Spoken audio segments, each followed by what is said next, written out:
إن الحمد لله وحده والصلاة والسلام على من لا نبي بعد أما بعد فأعوذ بالله من الشيطان الرجيم بسم الله الرحمن الرحيم ثم كان من الذين آمنوا وتواصوا بالصبر وتواصوا بالمرحمة أولئك أصحاب الميمنة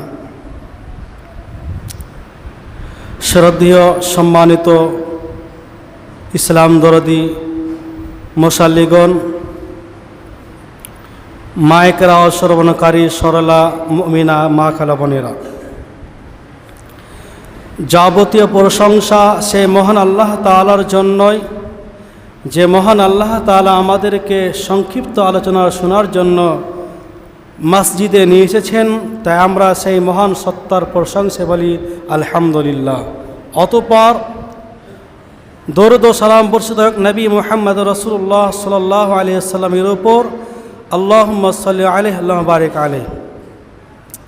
সম্মানিত উপস্থিতি, আজকে আমি আপনাদের সম্মুখে যে বিষয় বলে ইচ্ছা করেছি তা হচ্ছে দাওয়াত। উক্ত বিষয়কে লক্ষ্য করে প্রায় 3 থেকে 10টি আয়াত, 1 থেকে 10টি আয়াত প্রায় আপনাদের সম্মুখে পরিবেশন করব এবং কয়েকটি হাদিস পরিবেশন করব। আমা তাওফীক ইল্লা বিল্লাহ। বক্তব্য শুরু করার আগে আমি কয়েকটি কথা বলি। উপরে যিনারা চাপছেন উপরে, আমি তো এর আগে মানা করেছি যে গল্প করবেন না। উপরে যে শুধু গল্প, আর যারা বাচ্চা ছেলে ওরা তো দরাদরি করছেই, কিন্তু যারা বড় মানুষ তারাও গল্প করছে, এগুলো খবর আসছে। আর ওই গল্প করার কারণে তারা নাকি উপরের আওয়াজ শুনতে পাচ্ছে না, মানে আমি যে বক্তব্য রাখছি তারা নাকি কথা বুঝতে পারছে না, প্রায় কয়েকজন আমাকে বলেছেন।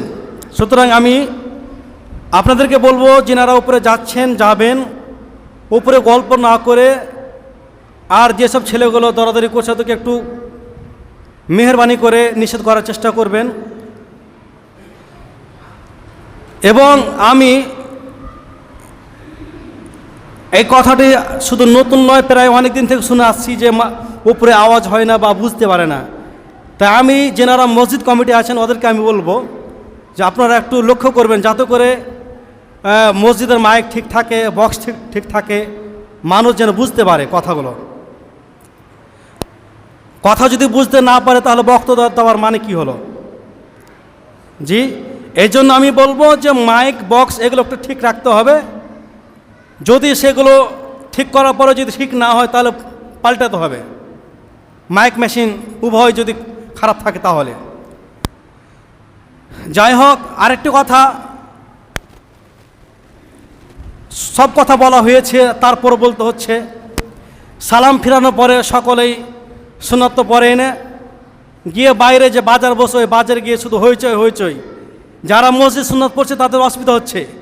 এই জন্য আমি বলবো যে আপনারা যারা আছেন একটু চেষ্টা করবেন যাতে করে দোকান সামনে না বসে। দোকানের জন্য এই অবস্থা, দোকানে বসছে বলে সবাই যাচ্ছে আর যাবেও। হ্যাঁ, সুতরাং যিনার দোকান নিয়ে আসছেন ওদেরকে আমি বলবো যে আপনারা মসজিদের সামনে না বসে, না দাঁড়িয়ে থেকে আপনারা একটু সাইডে চলে যাবেন। সাইডে একটু দোকান নিয়ে বসেন, খুব ভালো হবে। যেহেতু অসুবিধা হচ্ছে, মানুষের সুন্নাত পড়তে অসুবিধা হচ্ছে, আর ওই দোকানের জন্য মানুষ সুন্নাত পড়ে চলে যাচ্ছে, সেদিকে লক্ষ্য রাখবেন। সম্মানিত উপস্থিতি, এবার আমি আমার বক্তব্য দিকে যাই। আমরা সকলে হাদিস কোরআন শুনছি, মানছি, মানার পরও এত হাদিস কোরআন বলার পর আজকে আমরা মানছি না। এত ভুরি জালসা হচ্ছে, খুতবা হচ্ছে, এছাড়া আরও অন্যান্য জায়গায় জামাত হচ্ছে, সাপ্তাহিক ইজতেমা জামাত হয়। এরপরও মানুষ কেন ভ্রান্ত পথে যাচ্ছে? কেন মানুষ হাদিস কোরআন মানছে না? সম্মানিত উপস্থিতি, আমি আপনাদেরকে একটা কথা বলি, যারা আমরা জালসা শুনছি, এছাড়া খুতবা দিনে আসছি, এসে আমরা যে হাদিস কোরআনগুলো বলছি সেইগুলো যারা খুতবা শুনতে আসেনি, বাড়ির লোককে, পাড়ার লোককে গিয়ে আপনাকে বলতে হবে। আজকাল যারা মুসাল্লি তারা শুধু মনে করছে যে শুধু ইমাম সাহেবের দায়িত্ব দাওয়াত দেওয়া। জি, তারা শুধু মনে করছে যে ইমাম সাহেবেরই দায়িত্ব, যারা মাওলানা আছেন মাদ্রাসায় ওনাদেরই দায়িত্ব তারা মনে করছেন, কিন্তু আপনার যে দায়িত্ব সেটা আপনি মনে করছেন না।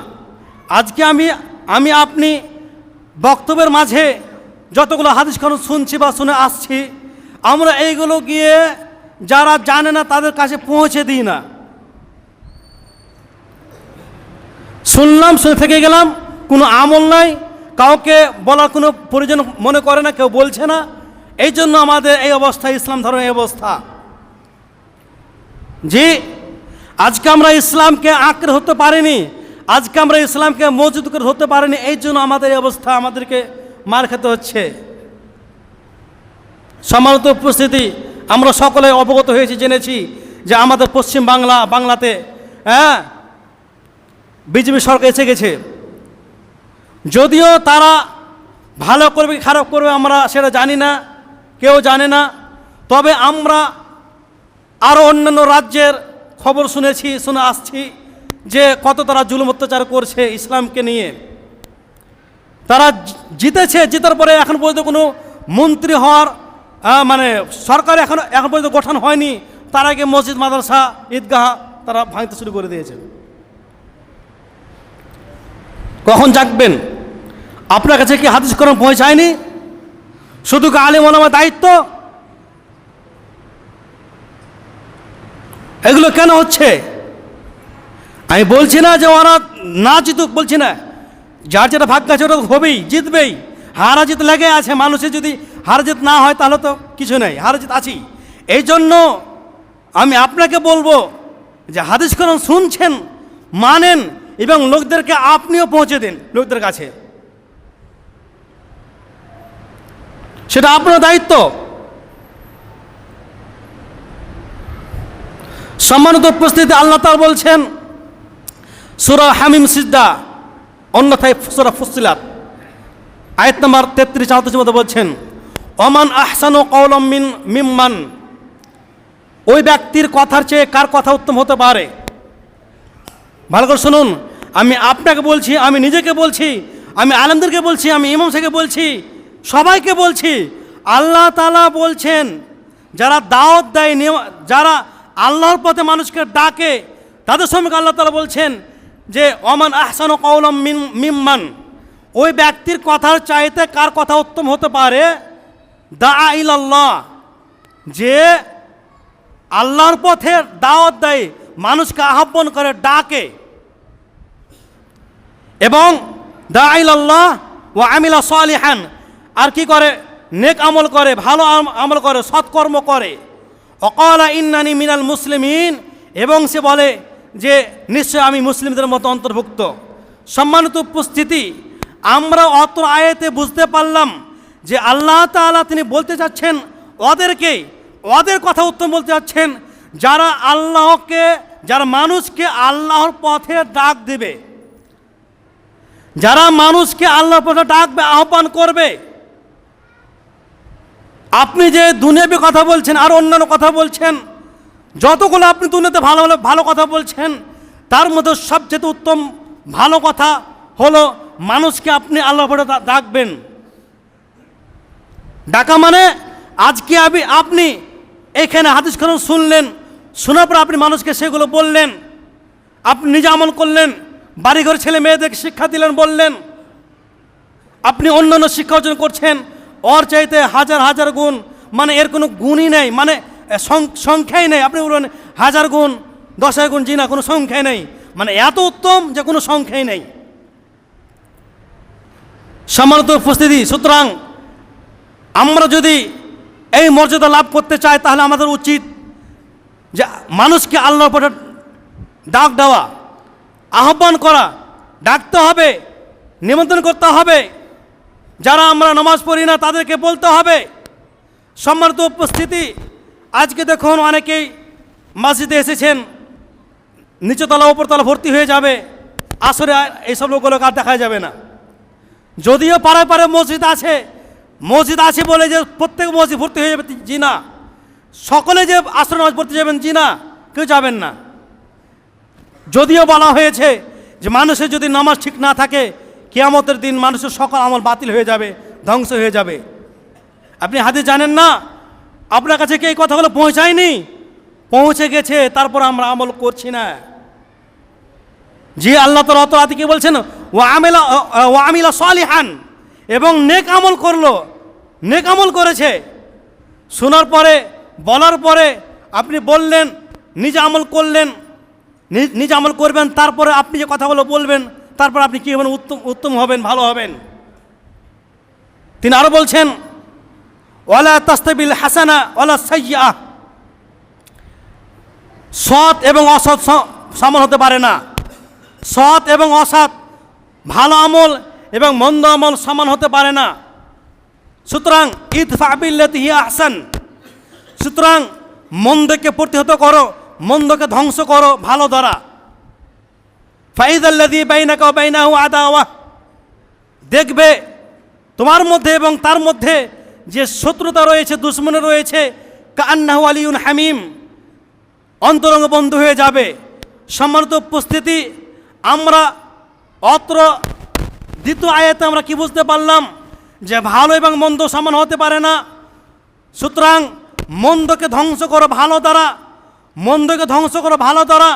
যদি মন্দকে ভালো দ্বারা ধ্বংস করা যায়, তাহলে শত্রুর মধ্যে এবং আপনার মধ্যে যে দুশমনী রয়েছে, শত্রু রয়েছে, একদিন দেখবেন সে ব্যক্তি আপনার অন্তরঙ্গ বন্ধু হয়ে গেছে, প্রিয় বন্ধু হয়ে গেছে, বা প্রিয় বন্ধু হয়ে যাবে।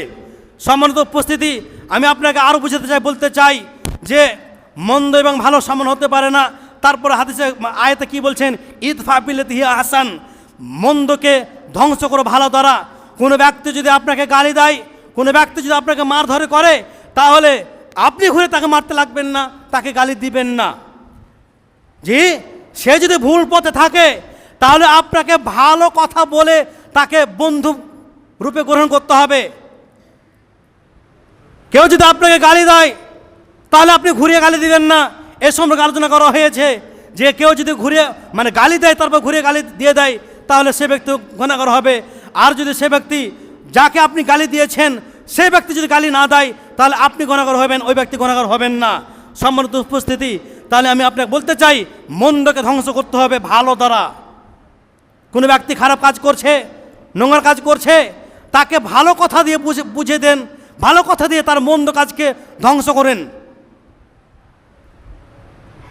আমরা নামাজ পড়ছি, তারপর আমাদের দ্বারা খারাপ কাজ হয়ে যাচ্ছে, আমরা নামাজি হয়ে যদি আমাদের মধ্যে এইরূপ কি থাকে, বিষয় থাকে, বা এইরূপ কি বলে মর্যাদা থাকে, গুণ থাকে, তাহলে যারা নামাজি পড়ে না, টোটাল পড়ে না, তারা তো আরও নামাজি পড়বে না। সম্মানিত উপস্থিতি, সুতরাং আমাদেরকে মন্দকে ধ্বংস করতে হবে ভালো দ্বারা, ভালো কথা বলে, ভালো ব্যবহার দেখিয়ে, ভালো চরিত্র দেখিয়ে আপনাকে মন্দকে ধ্বংস করতে হবে। যখনই আপনার মধ্যে এই কাজ করার মানসিকতা তৈরি হয়ে যাবে, তখন দেখবেন যারা আপনার শত্রু, যারা আপনার দুশমন, তারাই আপনার অন্তরঙ্গ বন্ধু হয়ে যাবে, তারা আপনার প্রাণ প্রিয় বন্ধু হয়ে যাবে, কাছের বন্ধু হয়ে যাবে। সম্মানিত উপস্থিতি, সুতরাং আমাদেরকে অত্র আয়াত লক্ষ্য করতে হবে।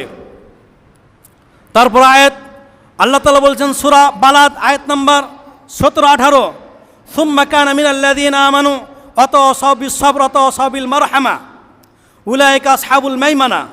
আল্লাহ বলছেন সুম্মাল্লাযীনা আমানু, সুতরাং যারা ঈমান এনেছে, এবং ওয়াতাওয়াসাউ বিস-সাবর, এবং সবর পরস্পরকে সবরের উপদেশ দিয়েছে, ধৈর্য ধারণের উপদেশ দিয়েছে।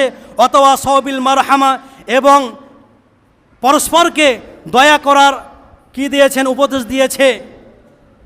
উলাইকা আসহাবুল মাইমানা, ওরাই হচ্ছে সফলকাম, ওরাই হচ্ছে সফল।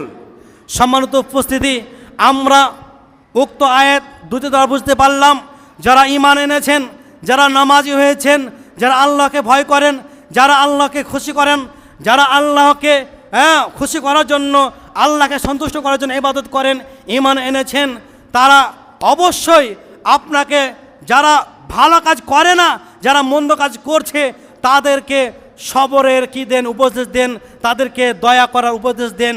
তারপর একটা সূরা আল্লাহ তাআলা বলছেন, ওয়াল আসর ইন্নাল ইনসানা লাফি খুসর, ওয়াল আসর, কালের শপথ, সময়ের কসম, অথবা যুগের কসম, কালের কসম। ইন্নাল ইনসানা লাফি খুসর, নিশ্চয় মানুষ ক্ষতিগ্রস্তের মধ্যে রয়েছে।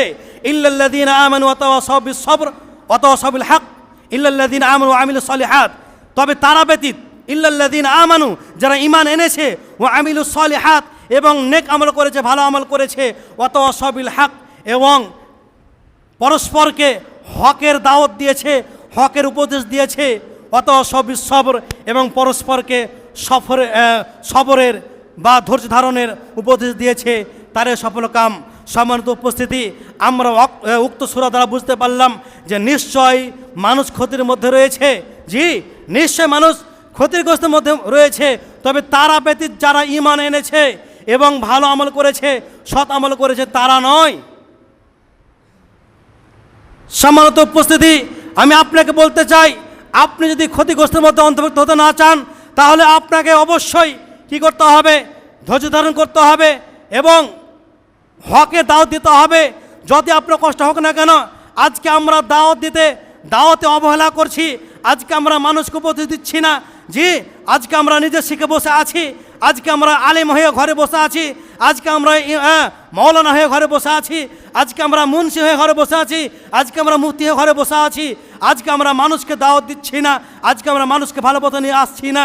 অথচ আল্লাহ তাআলা বলছেন যে ওরাই সফল কাম, যারা মানুষকে কি দেয়, মানুষকে ভালো পথে নিয়ে আসে, মানুষকে আল্লাহর পথে নিয়ে আসে, মানুষকে আল্লাহর পথে ডাক দেয়, আহ্বান করে। আজকে আপনি আমি ঘরে বসে আছি, আজকে আমি হাদিস খানা শুনলাম, বক্তব্য শুনলাম, শুনে আমরা মসজিদ থেকে বের হলাম, তারপর ভুলে গেলাম, অথবা বক্তব্য শেষ হলো, নামাজ শেষ হলো, সব ভুলে গেলাম। বাড়িতে আপনার মা বোন, আপনার বোন, আপনার স্ত্রী জঘন্য কাজ করছে, বেপরদা হয়ে চলছে, সেদিকে আপনার কোনো ভ্রুক্ষেপ নেই, সেদিকে আপনার কোনো ধ্যান নাই। সম্মানিত উপস্থিতি, আমি আপনাকে বলতে চাই, আপনাকে অবশ্যই তাদেরকে আগে আপনি বাড়ির লোককে ঠিক করার চেষ্টা করবেন, তারপর আপনাকে বাড়ির পার্শ্ববর্তীকে ঠিক করবেন। এটা আপনার কাজ, শুধু ইমামদের কাজ নয়, আপনারও কাজ। আপনাকে দাওয়াত দিতে হবে, মানুষকে বলতে হবে। যখনই আপনি মানুষকে ভালো কাজে দাওয়াত দিবেন, ভালো কাজে ডাকবেন, তখনই আপনি উত্তম হবেন। একটা হাদিস রয়েছে, আন আবি মাসউদ আল আনসারী রাদিয়াল্লাহু তাআলা আনহু قال قال رسول الله صلى الله عليه وسلم, আবু মাসউদ আনসারী রাদিয়াল্লাহু তাআলা আনহু বলেন, রাসূল সাল্লাল্লাহু আলাইহি ওয়াসাল্লাম বলেছেন, কি বলেছেন?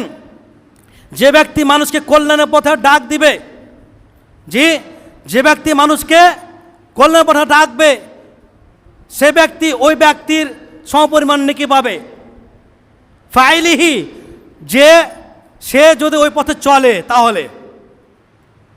সম্মানিত উপস্থিতি, আমি আপনাকে অত্র হাদিস দ্বারা বলতে চাই যে রাসূল সাল্লাল্লাহু আলাইহি ওয়াসাল্লাম বলছেন, যে ব্যক্তি মানুষকে কল্যাণের পথে ডাকবে, সে ব্যক্তি ওই ব্যক্তি সমপরিমাণ নেকি পাবে। মানে কি? আপনি একটি লোককে ভালো কাজে ডাকলেন, ভালো কাজে ডাকার পরে সে ব্যক্তি আপনার কথা মেনে নিল, মানার পর সে ব্যক্তি আপনার মানে কি করলো, মানে আমল করতে লাগলো, আমল করে সে ব্যক্তি নেকি পেতে লাগলো। যখনই সে ব্যক্তি আমল করার পর নেকি পেতে লাগলো, তখনই ওই ব্যক্তি আমল করে যতটা নেকি পাবে, ততটা নেকি আপনিও পাবেন। জি, ততটা নেকি আপনি পাবেন। সুতরাং আপনি আজকে বক্তব্য শুনলেন, খুতবা শুনলেন, হাদিস শুনলেন, আপনাকে বাড়িতে বসে মুখ বন্ধ করে থাকলে হবে না, বাড়িতে বসে থাকলে হবে না, আপনি লোকদেরকে বলবেন। যদি আপনার বলাতে কোনো একটি ব্যক্তি যদি মেনে নেয় আপনার কথা, তাহলে হয়তো মানার পরে ওই ব্যক্তি যদি আমল করে, তাহলে আমল করে যতটা নেকি পাবে, তার সমপরিমাণ, তার সমান আপনি নেকি পাবেন। এইরূপ সুযোগ আপনি ছাড়বেন কেন? এইরূপ সুযোগ আপনি ছাড়বেন কেন? আমরা শুধু ভাবছি যে আমি নিজে ঠিক আছি, কাকে বলে বাড়াবো, বলতে গিয়ে মার খাবো। অথচ আমরা এর আগের আয়াতগুলো শুনলাম যে ধৈর্য ধারণ করতে হবে। জি, দাওয়াতের কাজে মানুষ গাল দেবে, হক পথে আপনি কথা বলবেন, হক নিয়ে কথা বলবেন, হক পথে চলবেন, আপনাকে গালি দেবেই, মানুষ আপনাকে ঘৃণা করবেই। যতই ঘৃণা করুক আপনাকে ধৈর্য ধারণ করে সবর করে আপনাকে কী করতে হবে, মানুষের কাছে হাদিস করার কথা পৌঁছে দিতে হবে, রাসূল সাল্লাল্লাহু আলাইহি ওয়াসাল্লামের কথা পৌঁছে দিতে হবে। এটা আপনার জন্য কাজ। সম্মানিত উপস্থিতি, সময় খুব অল্প। তারপর হাদিস, আন জাবির রাদিয়াল্লাহু তাআলা আনহু قال قال رسول الله صلى الله عليه وسلم من سن في الإسلام حسنات سيئات সুন্নাতান হাসানা। আল্লাহ রাসূল বলছেন, যে ব্যক্তি ইসলামের মধ্যে এমন একটা সুন্নাত চালু করলো, যে সুন্নাত মৃত হয়ে গেছে, যে সুন্নাত বন্ধ হয়ে গেছে, চালু করলো, তাহলে ফালাহু আজরুহা, তার জন্য নেকি রয়েছে, ওয়া আজরু মান আমিলা বিহা মিন গয়রি, এবং সে ব্যক্তি যে সুন্নাত চালু করলো সেই সুন্নাতের ওপর যত লোক আমল করে নেকি পাবে, তার সময় পরিমাণ নেকি তার খাতায় চাপিয়ে দেওয়া হবে, তার আমল নামায় চাপিয়ে দেওয়া হবে। আইয়ান কুসা মিন উজুরিহিন শাইউন, কি বলছেন, যে তাদের কারণ নেকি কমানো হবে না। তারপরে অংশে বলছেন, ওমান সান্না ফিল ইসলামি সুন্নাতান সাইয়্যা, যে ব্যক্তি ইসলামের মধ্যে কোনো একটি মন্দ কাজ শুরু করলো, চালু করলো, সে ব্যক্তির গুনাহ রয়েছে, সে ব্যক্তি কী রয়েছে, গুনাহ রয়েছে, এবং তার বলা কথা অনুযায়ী, তার মন্দ আমল অনুযায়ী যত লোক কী করবে, সে আমল মানে সে কাজের ওপর চলবে, তত লোকের সমপরিমাণ গুনাহ তার উপর চাপিয়ে দেওয়া হবে।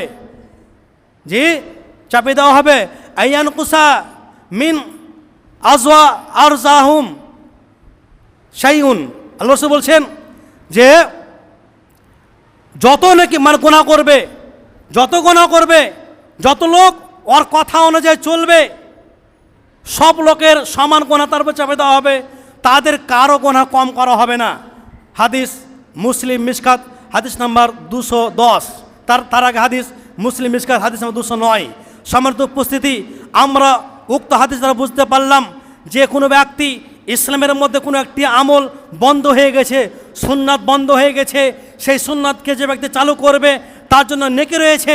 একটু সুন্নাত মিসওয়াক করা, দাঁতন করা আমাদের মাঝে প্রায় সেটা কি হয়ে গেছে, উঠে গেছে। প্রত্যেক নামাজের আগে, উজু করার আগে দাঁতন করা একটা সুন্নাত ছিল, আছেও, কোনো জায়গায় আছে না তা নয়, কিন্তু আমাদের এলাকায় বন্ধ হয়ে গেছে। অথচ একটা সুন্নাত, এই সুন্নাতগুলো কী হয়ে গেছে, প্রায় মৃত হয়ে গেছে। এই সুন্নাতগুলো চালু করেন। জি, নামাজের আগে, উজু করার আগে, প্রত্যেক নামাজের আগে আপনি কি করেন, মিসওয়াক করেন, দাঁতন করেন। যদি কোনো ব্যক্তি আমল করেন, তাহলে আজকে আমি আপনাকে বললাম, আপনি যদি আমল করতে লাগেন, তাহলে আপনি যতটা নেকি পাবেন অতটা পরিমাণ আমিও নেকি পাবো। আপনি যদি 10 নেকি পান, আমিও 10 নেকি পাবো।